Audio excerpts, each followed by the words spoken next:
आज हम इस वीडियो में करेंगे क्लास 6 हिंदी मंजरी बुक का पाठ 4 नीति के दोहों का अर्थ। इन दोहों में कबीर दास जी ने और रहीम दास जी ने आचार विचार संबंधी जीवन मूल्यों का वर्णन किया है। तो चलिए पाठ शुरू करते हैं। पहला है, दुर्बल को न सताइए जाखी मोटी हाय, मुई खाल की श्वासो सार भसम हवे जाए। तो इसका संदर्भ होगा प्रस्तुत पद्यांश हमारी पाठ्य पुस्तक मंजरी के नीति के दोहे नामक पाठ से लिया गया है। यह दोहा महान संत कबीर दास जी द्वारा रचित है। इसका प्रसंग है, प्रस्तुत दोहे में कबीर दास जी दुर्बलों को ना सताने की शिक्षा दे रहे हैं। दुर्बल यानी जो कमज़ोर लोग होते हैं, उन्हें कभी हमें सताना नहीं चाहिए। तो इसकी व्याख्या देख लेते हैं। कबीर दास जी कहते हैं कि असहाय निर्बल व्यक्ति को दुख नहीं देना चाहिए, यानी जो भी कोई कमज़ोर है, बेसहारा है, हमें उससे तकलीफ़ नहीं पहुंचानी चाहिए, क्योंकि उसकी हाय बहुत बुरी होती है। यदि मरी खाल की धोखनी से लोहा गल सकता है तो जीवित मनुष्यों की आह से क्यों नहीं हो सकता। दूसरा दोहा है, मधुर वचन है औषधि, कटुक वचन है तीर, स्त्रवन द्वार हवे संचरे, साले सकल शरीर।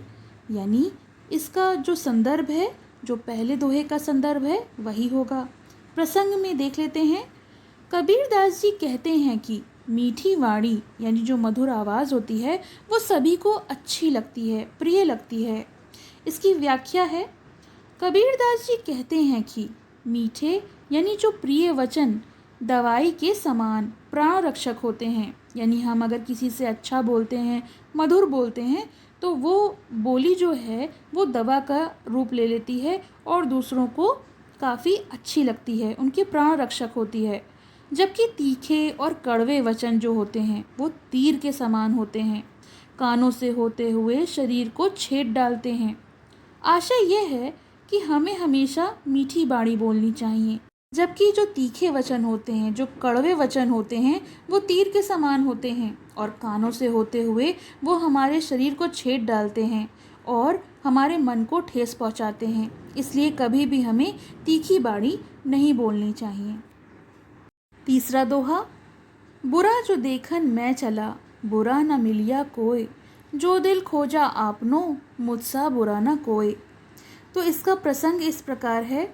कबीर दास जी कहते हैं कि मनुष्य को दूसरों के अवगुणों को छोड़कर स्वयं के अवगुणों को देखना चाहिए। अवगुण यानी जो हमारे अंदर बुराइयां हैं, उन्हें हमें दूसरों की बुराइयां ना देखकर अपने बुराइयों को देखना चाहिए।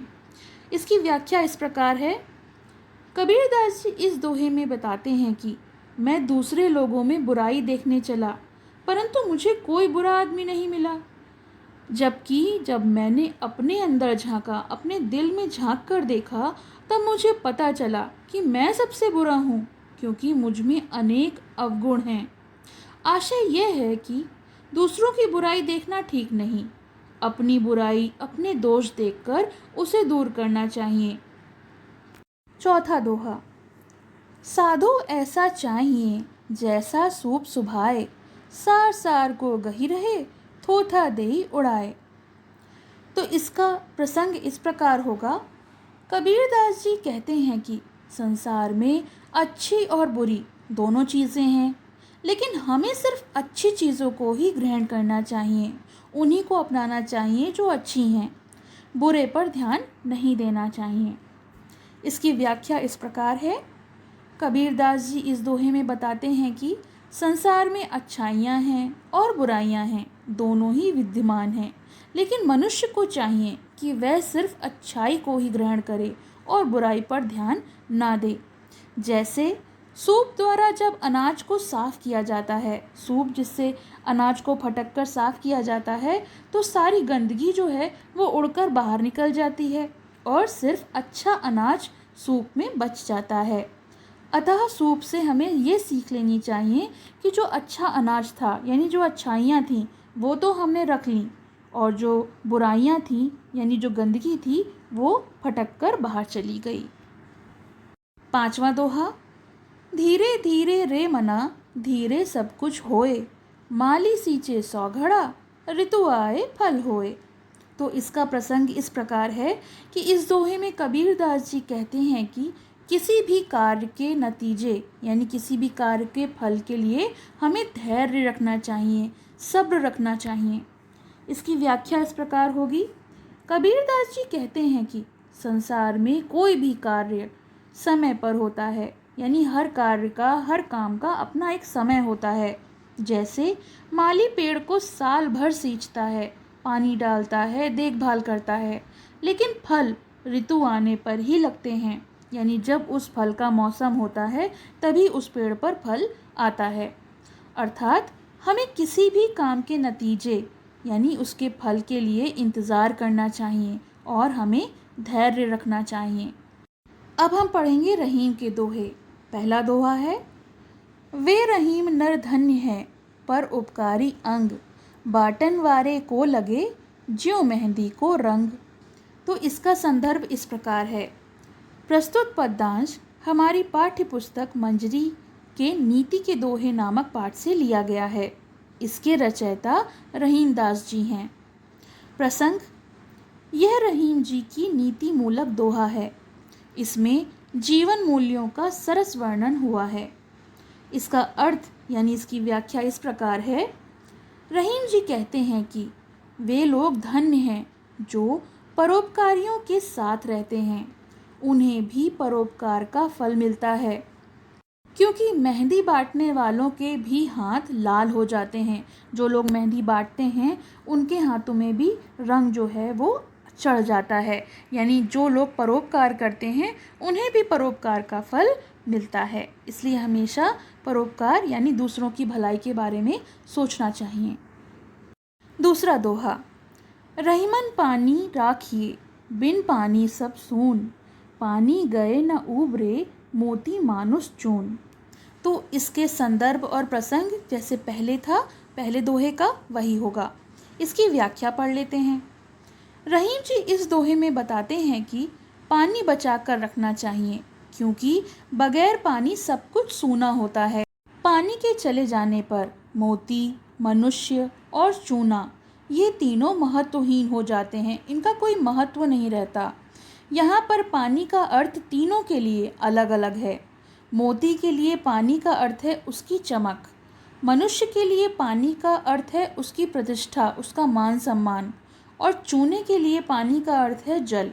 और इन तीनों के बिना इनका कोई भी महत्व नहीं होता है। रहीम दास जी का तीसरा दोहा, रहीमन निज मन की विथा, मन ही राखो गोए, सुनी अठिले हैं लोग सब, बाटी न ले है कोय। तो इसका अर्थ होता है, रहीम जी इस दोहे में कहते हैं कि मनुष्य को अपने दुखों को अपने मन में ही रखना चाहिए, किसी और को नहीं बताना चाहिए, क्योंकि हम अगर अपने दुखों को किसी और को बताएंगे तो वह हमारा दुख तो कम नहीं करेगा, यानी हमारा दुख नहीं बांटेगा, बल्कि हमारी हंसी अवश्य उड़ाएगा।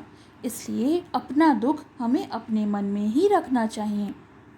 चौथा दोहा, जो बड़ेन को लघु कहे, नहीं रहीम घटी जाए, गिरधर मुरलीधर कहें, कुछ दुख मानत नाही। तो इसकी व्याख्या इस प्रकार है। रहीम जी कहते हैं कि अगर कोई योग्य व्यक्ति की बुराई करता है तो वह अपनी ही हीनता को प्रदर्शित करता है, यानी अगर कोई योग्य है और आप फिर भी उसकी निंदा कर रहे हैं, उसकी कमियां निकाल रहे हैं, तो आप अपनी ही हीनता को दिखा रहे हैं, क्योंकि जो वास्तव में अच्छा है वह किसी के कहने भर से बुरा नहीं हो जाएगा। अतः हमें किसी की भी बुराई नहीं करनी चाहिए। पांचवा और अंतिम दोहा, समय लाभ सम लाभ नहीं, समय चूक सम चूक, चतुरन चित रहीमन लगी, समय चूक की हुक। तो इसका प्रसंग इस प्रकार है। रहीम जी ने इस दोहे के माध्यम से समय के महत्व को बताया है कि किस तरह से समय अनमोल होता है। इसकी व्याख्या है। रहीम जी कहते हैं कि हमें समय के महत्व को समझना चाहिए। जो मनुष्य समय के महत्व को नहीं समझता वह समय निकल जाने पर पछताता है और दुखी हो जाता है, तथा सोचता है कि काश हमने समय के महत्व को पहचाना होता और जो भी कार्य है वो समय पर किया होता। तो ये तो हो गए नीति के दोहे में कबीरदास जी और रहीमदास जी के दोहों के अर्थ। इसके प्रश्न अभ्यास हम लोग नेक्स्ट वीडियो में देखेंगे। आपको कैसा लगा ये कमेंट सेक्शन में ज़रूर बताइएगा और पसंद आए तो इसको ज़्यादा से ज़्यादा शेयर करिएगा। और अभी तक आपने मेरे चैनल को सब्सक्राइब नहीं किया है तो please subscribe my channel for new updates. Thank you so much. पसंद आया हो तो लाइक करें, शेयर करें और चैनल को सब्सक्राइब करें।